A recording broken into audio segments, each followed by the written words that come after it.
মূলত হচ্ছে আমরা একটা টুর্নামেন্ট ছাড়ছি।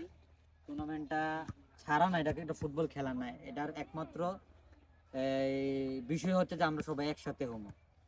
এটা হচ্ছে যে মেন উদ্দেশ্য।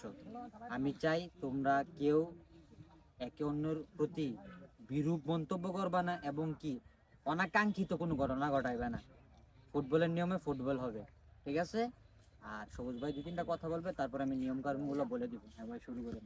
আসলে এটা একটা প্রীতি ফুটবল ম্যাচ। প্রীতি মানে হচ্ছে এই যে খেলাটাতে ভালোবাসা থাকবে, প্রতিহিংসা থাকবে না, তাকে আমাকে হারাতেই হবে এমন কোনো কিছু থাকবে না। আর হার জিত জীবনে থাকবেই। তো আমরা চাই তোমরা একসাথে হয়ে খেলাটা খেলো, আমরা তোমাদের কাছ থেকে আনন্দ পাই। আর একসাথে খেলাটা খেলে কি হয়, আমাদের এলাকার সবাই এখানে যে কোনো একটা কাজে আমরা একসাথে হতে পারবো সব সময়। তো আমরা দলবদ্ধভাবে একসাথে হয়েছি। তো আমার কাছে খুব ভালো লাগতেছে যে আমরা ডাকলে তোমাদেরকে পাই। আর খেলাটা বিশেষ করে না, তোমাদের কাছে পাইছি ডাকার জন্য, ডাকার সাথে তোমরা চলে আসছো, এর জন্য তোমাদেরকে অনেক ধন্যবাদ। তো সবাই খেলবা, কেউ কাউকে আঘাত করে খেলবা না। তো ইনশাল্লাহ আমরা আশা করি তোমাদের কাছে ভালো একটা খেলা উপহার পাবো। আসলে আমাদের প্রথম রাউন্ডের খেলা শুরু হয়ে গেছে, রিয়াজের দল বনাম রাব্বির দল।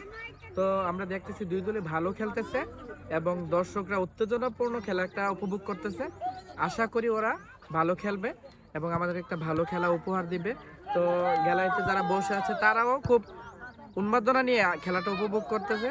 আর আমাদের লেফারির যে দায়িত্ব আছে তো সুমন, তো খুব ভালো দিক নির্দেশনা দিচ্ছে, যার কারণে খেলাতে কোনো বিশৃঙ্খলা সৃষ্টি হচ্ছে না।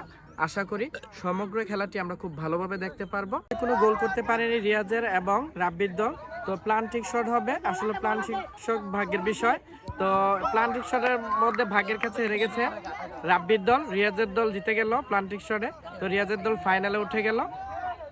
আমাদের প্রথম ম্যাচটা শেষ হয়ে গেছে, সরাসরি একটা দল ফাইনালে চলে গেছে। আর আমাদের ফাইনাল ম্যাচ খেলবে রিয়াজের দল বনাম সবুজের দল। তো সবাইকে দাওয়াত রইল, সবাই ভালো থাকবেন, আল্লাহ হাফেজ।